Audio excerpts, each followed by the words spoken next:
on va tout simplement parler de qu'est-ce qu'il est nécessaire d'avoir pour bien accueillir son chiot. On va faire une petite liste matérielle des indispensables à avoir quand on accueille un chiot. Déjà, pensez à un petit collier porte-médaille essentiel parce que on ne sait jamais, mais pour des raisons de sécurité, c'est toujours bien d'avoir un petit collier très léger mais relativement solide sur lequel il y aura une petite médaille avec écrit éventuellement le nom et le numéro de puce du chiot, mais également votre numéro de téléphone. Vous pouvez aussi prévoir une laisse.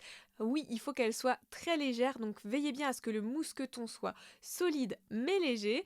Une laisse qui fera entre 2 et 3 mètres parce qu'il va falloir quand même laisser un petit peu de liberté contrôlée à ce petit chiot qui va arriver dans votre vie.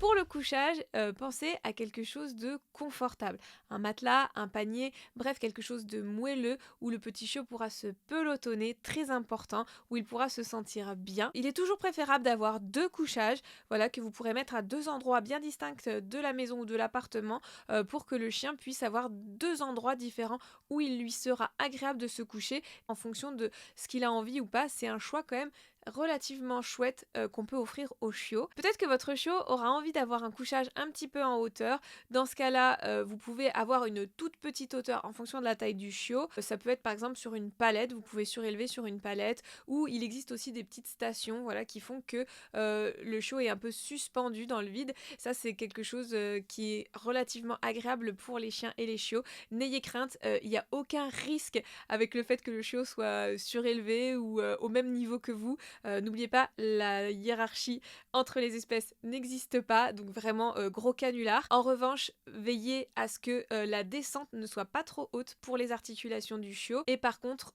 pas sur le carrelage directement pour la descente, donc mettez un petit tapis antidérapant éventuellement. Pour les articulations du chien, vraiment évitez que le chiot monte sur le lit ou le canapé et en descende tout seul, tout simplement parce que la hauteur est très conséquente et que ça peut vraiment avoir un impact sur la musculature, l'ossature et donc la croissance de votre chiot. À terme, quand le chien sera adulte ou du moins quand sa croissance sera finie, vous pouvez sans souci accepter que votre chien vienne avec vous dans votre lit, sur votre canapé, mais il n'y a aucun souci en fait à cohabiter avec son chien et à avoir les mêmes couchage que son chien. Important, c'est la gamelle d'eau. S'il y a une gamelle qu'il ne faut pas oublier, c'est une gamelle d'eau propre avec de l'eau renouvelée quotidiennement et toujours à disposition. Il faut que le chiot puisse boire.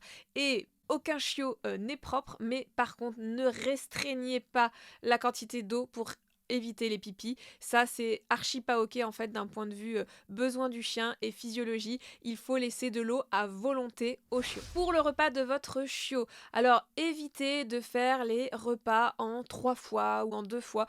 Vous pouvez prévoir tout au long de la journée des petits jeux d'occupation. Voilà, plus le repas sera distribué en plusieurs fois sur la journée, mieux ce sera. Vous pouvez garder une petite partie de sa ration journalière pour faire des petits jeux de focus, de reconnexion, pour juste le manipuler, prendre soin de lui, etc. pour rentrer en contact avec lui. C'est hyper essentiel dans l'éducation du chien de garder toujours une petite partie de la ration journalière pour renforcer des bons comportements ou pour travailler de la fouille, etc.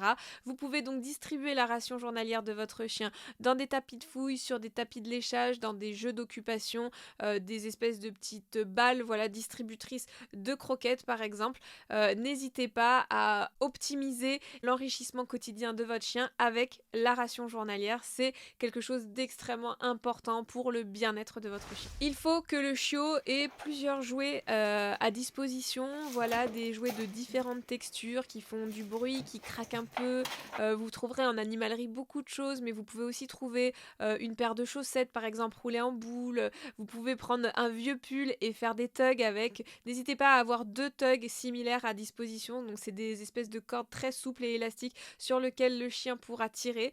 Ça pourra apprendre pas mal de choses pour l'éducation. Après, vous pouvez lui mettre à disposition des peluches, des balles, petites choses rigolotes, voilà, avec qui font pouic pouic ou des textures différentes. Bref, il faut aussi lui mettre des jeux à mâcher. N'oubliez pas que le chiot va avoir mal aux dents, notamment aux gencives, avec l'apparition des nouvelles dents d'adultes qui vont arriver. Donc ça demande beaucoup de mastication. Vous pouvez aussi mettre de la mastication à disposition de vos chiots. différents types de mastication avec différentes textures. Évitez les mastications trop souples, d'en donner trop fréquemment parce qu'en fait elles sont très grasses et donc ça peut un petit peu déséquilibrer. Les mastications dures comme les bois de serre ou les sabots, voilà, sont très très bien pour les chiots, mais ne les laissez pas sans surveillance. Il peut y avoir des accidents avec la pointe du sabot quand il y a tout qui a été mangé et qu'il ne reste plus que ça. Bref, on espère vraiment que cette vidéo vous a plu, que vous allez vraiment vous régaler dans l'aventure avec votre chiot. N'hésitez pas à nous envoyer des photos parce que moi j'adore les photos de chiots, surtout c'est trop mignon.